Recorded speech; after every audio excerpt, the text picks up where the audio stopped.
कैसे आई stock markets में और अब तक का पोर्टफोलियो परफॉर्मेंस कैसा रहा, जरा समझाइए। एक्चुअली शुरुआत हुई थी, मेरे फादर बहुत इंटरेस्ट से करते थे, तभी इंटरेस्ट आ गया था। और after marriage my husband is also doing it and he pushed me towards it. तो पिछले 8-10 इयर्स से मैं शेयर मार्केट में हूँ, on and of.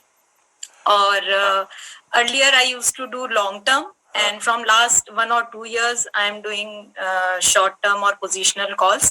So I am loving it. और इसका मतलब आई एम लविंग इट, जब आपने टैगलाइन यूज कर दी तो इसका मतलब है अच्छा रहा है अब तक की जर्नी, अच्छा स्टॉक मार्केट के पैसे आ रहे हैं। अच्छा, ये जो आप स्टॉक्स चुनते हो, ये अपनी खुद की स्टडी या डैड और हस्बैंड सब मिलके आप लोग डिसाइड करते हो कौन सा स्टॉक लेना है लॉन्ग टर्म के लिए, कहाँ ट्रेड करना है, ऐसा होता है क्या? नहीं, हस्बैंड और मैं दोनों हम लोग डिस्कस करते हैं। बट हाँ, स्टडी इज नेसेसरी, तो स्टडी भी करती हूँ। फंडामेंटली स्ट्रॉन्ग जो स्टॉक्स होते हैं उन्हीं में इन्वेस्ट करती हूँ। अरे वाह, तो आप लोग जब अगला स्टॉक चूज करेंगे तो हमें भी बताइएगा। लेकिन इस समय आपकी क्वेरी कौन सी है मैम? 2 स्टॉक्स है ना, तो पहला कौन सा?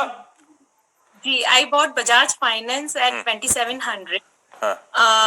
I booked some profit, partially profit into it, but I still have 150 shares with me. So just want to confirm, should I sell it or I can wait for 1 or 2 year also? ठीक है, तो अंजलि, ये जो Bajaj finance खरीदा था जब ये pandemic के बाद लॉकडाउन के समय पिटाई हुई थी स्टॉक की, तब आप लोगों ने कंसेंसस के साथ डिसाइड किया था कि बजाज फाइनेंस खरीदा जाए, ऐसा था? जी जी। तो ये ट्रेडिंग के लिए ही लिया था या लंबी अवधि के लिए रख सकते हैं, ऐसा कुछ नहीं, मुनाफे से मतलब है? जी जी, लिया तो लॉन्ग टर्म के लिए था, बट अच्छा प्रॉफिट हो रहा था, तो आई सोल्ड एट अराउंड 3200। फिर जब गिरा तब मैंने फिर से खरीदा। और अब अभी 3600 के ऊपर है। 3000 पे भी गया था, but now I am thinking कि करना क्या चाहिए। ठीक बात, बिल्कुल ठीक है। प्रॉफिट बुक करा जाए नहीं करा जाए। अमरीश, क्या करते हैं आप? इन्होंने बाइंग तो अच्छी करी, तो इनके और इनके हस्बैंड ने मिलकर सही कॉल लिया, बजाज फाइनेंस पे दाव लगाया, हिम्मत दिखाई जब ये पिट रहा था स्टॉक, रिवॉर्ड भी हुआ, एक टाइम प्रॉफिट बुक कर लिया, अभी भी अच्छे खासे गेन्स पे बैठी हुई हैं। बिल्कुल वाजिब सवाल। जब आप कह रहे हैं ऊपरी स्तरों पे प्रॉफिट टेकिंग करनी चाहिए, तो क्या बजाज फाइनेंस वो स्टॉक है क्या जिसमें मुनाफा बांध लूं, या लगता है लंबी अवधि में वापस एक मल्टी बैगर होगा, रखे रहना चाहिए पोर्टफोलियो में क्योंकि मेरी एंट्री अच्छी थी? इनफैक्ट ऑलरेडी मल्टी बैगर हो चुका है। जहां से शुरू हुआ था, पर इन्होंने क्लियरली काफी अच्छा बाइंग किया था, क्योंकि उस वक्त सभी लोग बोल रहे थे कि ये पिट जाएगा।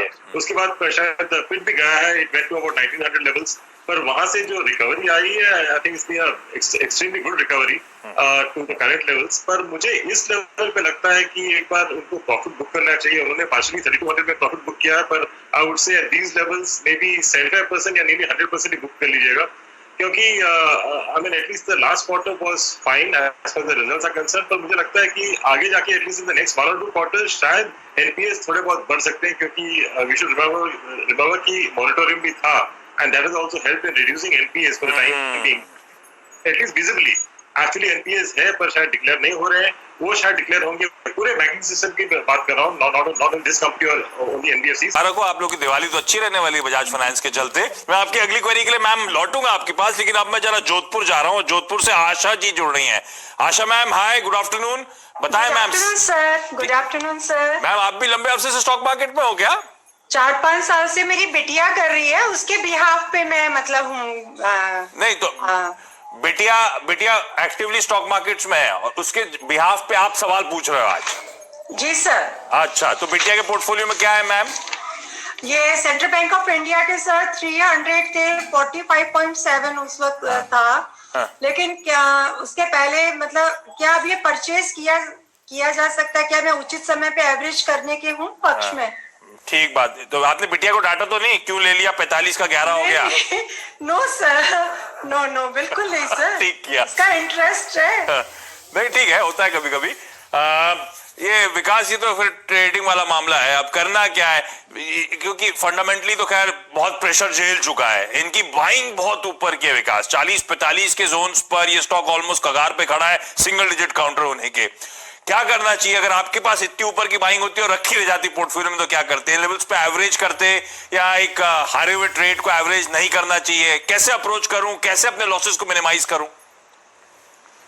जी आशीष जी, अगर मैं यहाँ पे रहूंगा तो मैं ये रिकमेंड भी करना चाहूंगा। देखो, इसमें मुझे नहीं लगता है कि कुछ मोमेंटम आएगा।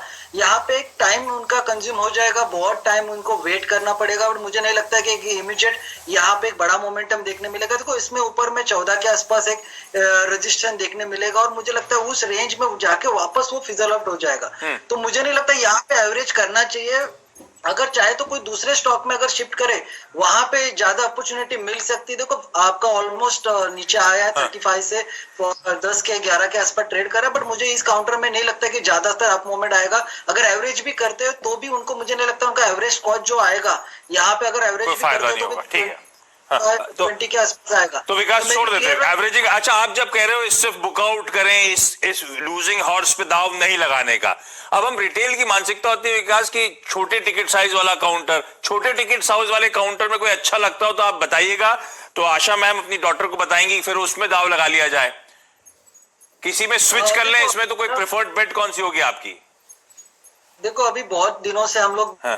देख रहे हैं टेलीकॉम सेक्टर में बहुत अच्छा खासा मोमेंटम है इसी रेंज में, और ताकि इसके भी नीचे के रेंज में आइडिया मुझे लगता है कि एक प्रेफरेबल है। यहाँ पे डाउन साइड लिमिटेड है आइडिया में। अगर 8 से यहाँ पे सपोर्ट लेता है, 8 से 7.5 के आसपास अच्छा खासा सपोर्ट लेता है, ये वापस ऊपर में आने का दमखम रखता है। मुझे लगता है अगर ये 6 महीने के पॉइंट ऑफ व्यू से आइडिया के लिए अगर जा सकते हो, तो मुझे लगता है आइडिया वोडाफोन यहाँ पे एक अच्छा काउंटर रहेगा। अगर टेलीकॉम सेक्टर में जिस हिसाब से मोमेंटम देखने मिल रहा है, मुझे लगता है आइडिया यहाँ पे बेटर ऑप्शन रहेगा। अरे बाप रे, विकास खतरों के खिलाड़ी हैं। तो आपकी डॉटर ने सेंट्रल बैंक ऑफ इंडिया को लेकर रिस्क उठाया था खूब तगड़ा, विकास एक और तगड़ा रिस्क की बेट दे रहे हैं आपको, वो है वोडाफोन आइडिया। लेकिन उनके हिसाब से अगले 6 महीनों में शायद होपफुली कुछ बेहतर रिटर्न से स्टॉक डिलीवर करेगा। आशा मैम, समय रहा तो मैं वापस आऊंगा आपके पास। आपकी डॉटर के पोर्टफोलियो का एक और स्टॉक है जिस पे बातचीत करनी है, लेकिन राजकोट जा रहा हूं, राजकोट से उर्वशी जी जुड़ती हुई। उर्वशी मैम, सवाल पूछिए अपना। Good afternoon.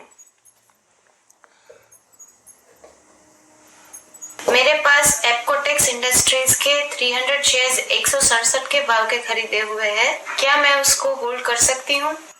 एप्कोटेक्स, तो एप्कोटेक्स तो मेरे ख्याल से वो कंपनी है जो सिंथेटिक लेटेक्स और रबर वगैरह बनाने का काम करती है। अमरीश, चर्चा में आई थी जब ये पैंडेमिक स्प्रेड हो रहा था, हम सब वो ऑफिस में भी हम वो ग्लव्स पहन रहे थे लेटेक्स वाले, तब इस कंपनी की बड़ी चर्चा हुई। बड़ा स्ट्रॉन्ग रिटर्न्स भी इस कंपनी ने दिए हैं। लॉन्ग टर्म के लिहाज से एप्कोटेक्स इंडस्ट्रीज पोर्टफोलियो में रखना चाहिए किसी को। इनकी बाइंग है 160 170 के जोन्स की, 150 के आसपास ये स्टॉक खड़ा हुआ है। लॉन्ग टर्म के हिसाब से काफी अच्छा है, but even from short to medium term भी मुझे अच्छा लग रहा है, क्योंकि जो आपने अभी बताया, जो नाइट्राइल ग्लव्स जो बोलते हैं, काफी हैवी डिमांड में है कोविड के कारण, और एटलीस्ट पॉसिबल फ्यूचर में भी काफी अच्छा डिमांड रहेगा। और इसके लिए इन लोग अभी नया प्लान भी लगा रहे हैं। They are spending about 140 crore and setting up new plant जो नाइट्राइल ग्लव्स के रॉ मटेरियल बनाएंगे।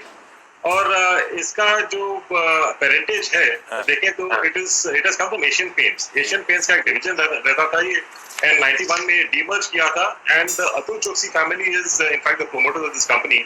तो पेरेंटेज काफी अच्छा है, क्लाइंट्स काफी अच्छे हैं, इनके मार्केट क्लाइंट्स है, आईटीसी है, पिडिलाइट है, एमआरएफ है, एसआरएफ है। So and even the financial performance FY22 का मैं एक्सपेक्ट कर रहा हूँ कि 6 रुपया होगा ईपीएस, और FY23 का करीब 9.5। तो इससे मुझे लगता है कि over the next 6 to 8 months इसका भाव तो करीब 190 तक जा सकता है, which is a good return for the investor. पर मैं बोलूंगा, if you have a view of the next 2-3 years, आपको फंड्स का जरूरत नहीं है तो रखिएगा एटलीस्ट 3 साल। बिल्कुल स्ट्रॉन्ग पेरेंटेज, बिजनेस अट्रैक्टिव, और थोड़ा सा लॉन्ग टर्म होराइजन के लिए मैम रखिएगा स्टॉक को, कोई दिक्कत नहीं है। एप्कोटेक्स इंडस्ट्रीज फंडामेंटली एक बहुत स्ट्रॉन्ग कंपनी है। ये मेरे ख्याल से 60-65 के साल के लोस थे, तो वहां से तो अब ऑलमोस्ट 150 के रुपए के आसपास है, 150% के रिटर्न से स्टॉक वहां से दे चुका है अपने साल के लोस से। इस तरह का परफॉर्मेंस है। एक काम करता हूं, क्विकली छोटा सा ब्रेक ले लेता हूं, ब्रेक के बाद रिविजिट करेंगे, सबकी क्वेरीज वगैरह सॉल्व करने का सिलसिला कंटिन्यू रखेंगे। आप लोग रीच आउट करिएगा। जाते जाते ब्रेक पे एक बार निफ्टी वापस दिखाइए, दिन के हाईज को रीटेस्ट करने की तैयारी। दिन के हाईज थे 12,100 के, और इस समय 12,090 12,095 के जोन। क्या स्ट्रेंथ नजर आ रही है। गैप अप के बाद कंसोलिडेट किया, और अब फर्दर अपटिक्स आपको आपकी स्क्रीन पे नजर आएगी। ब्रेक के उस पर चर्चा, सवाल जवाब के सिलसिले को कंटिन्यू करेंगे।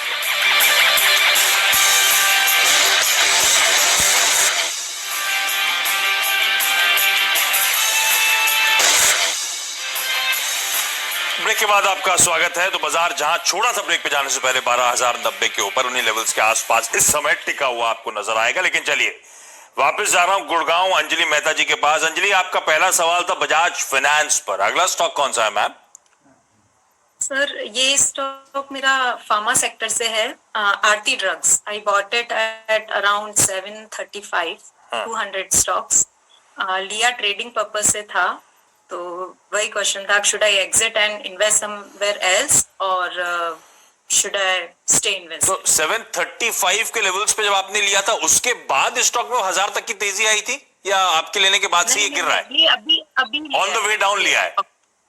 जी, अक्टूबर लास्ट वीक। हाँ, तो जब पिट रहा था तो विकास, ये स्टॉक वैसे गजब का शार्प उछाल आया। डॉक्टर साहब एक साल का चार्ट दिखाइएगा आरती ड्रग्स का, बहुत सिग्निफिकेंट री-रेटिंग, बहुत शार्प उछाल आया, इक्वली स्ट्रॉन्ग करेक्शन इसमें विकास आता हुआ। चार्ट्स क्या कहती हैं? और गिरते स्टॉक में हमने खरीदने की कोशिश करी थी इस उम्मीद में कि अच्छा मोमेंटम लौटेगा, लेकिन ये स्टॉक वहां से भी गिर रहा है, क्या करना है? देखो आशीष जी, यहाँ पे मैं बोलना चाहूंगा कि देखो इसमें एक रिट्रेस हुआ है। अगर जो रिट्रेसमेंट होता है 33% का जो रिट्रेसमेंट है यहाँ पे देखने मिला है। इस काउंटर में 100 डीएमए के ऊपर ट्रेड कर रहा है, नीचे में 620 के आसपास उसका 100 डीएमए आ रहा है। जैसे ये लेवल के ऊपर सस्टेन कर रहा है, ऊपर में उसका एक रेजिस्टेंस देखने मिल रहा है 700 के आसपास का, वो है 50 डीएमए। और वो जैसे क्रॉस होगा तो मुझे लगता है यहाँ पे एक अच्छा खासा मोमेंटम देखने मिलेगा। मेरे राय से होल्ड करना चाहिए। देखो एक अपर रेंज में जाने के बाद एक साइडवाइज मूवमेंट होने के बाद एक रिट्रेसमेंट इस काउंटर में कंप्लीट कर चुका है। और यहाँ पे अगर मोमेंटम इंडिकेटर की बात करूं तो ओवरसोल्ड में, तो मुझे यहाँ पे डाउन साइड लिमिटेड लग रहा है। 620-600 के आसपास एक स्ट्रॉन्ग सपोर्ट जोन बना चुका है। यहाँ से सिर्फ जैसे ये 700 के ऊपर निकलेगा तो मुझे लगता है वापस ये टूवर्ड्स 900 और 1000 के रेंज में जा सकता है। तो मेरे राय से यहाँ पे होल्ड करके जाइए। 1 से 2 महीने का टाइम ऑरिजिन इस काउंटर के लिए देना चाहिए। तो अंजलि, आरती पे दाव दिक्कत वाला है नहीं, ठीक है। विकास कह रहे हैं कि यहाँ पे कंसोलिडेट कर रहा है, इवेंचुअली 700 के बार ऊपर निकला तो आपके लेवल से तो कहीं ऊपर जाता हुआ नजर आएगा। तो ये भी एक शायद प्रॉफिटेबल एग्जिट हो सकता है। होल्ड करना है मैम इस स्टॉक को। चलिए समय खत्म हो रहा है क्योंकि आपने स्क्रीन पे हर्षदा को स्विच होते देखा था। डायरेक्टर साहब बता रहे हैं कि हर्षदा रेडी है अगले शो के लिए। तो इस नोट पर उर्वशी, आशा जी, अंजलि जी, आप सबका बहुत बहुत धन्यवाद वक्त निकालने के लिए, और खासतौर पे अमरीश सर, विकास जी जुड़ने के लिए और फंडामेंटल और टेक्निकल पर्सपेक्टिव शेयर करने के लिए थैंक यू। अच्छा अमरीश जी, जाते जाते एक बार बताओ, ट्रंप की बाइडेन क्या लग रहा है फाइनली? यदि बाइडेन आता है then I think Trump surely कुछ ना कुछ सुप्रीम कोर्ट में पहुंच गए, क्रिएट करेगा। तो I think the market is expecting that Trump will remain. तो अभी देखते हैं। चलिए देखते हैं। चलिए इस नोट पर सबका बहुत बहुत धन्यवाद, थैंक यू सो मच। लेकिन ब्रेक लो से पहले बता दूं, सीएनबीसी आवाज और नेशनल स्टॉक एक्सचेंज लेकर आए एक स्पेशल कैंपेन इन्फॉर्म्ड इन्वेस्टर। आज हम बात करेंगे फाइनेंशियल कमिटमेंट की। अपनी फाइनेंशियल जिम्मेदारी निभाएं। एक निवेशक के लिए यह जानना जरूरी है कि समय पर फाइनेंशियल कमिटमेंट पूरा करना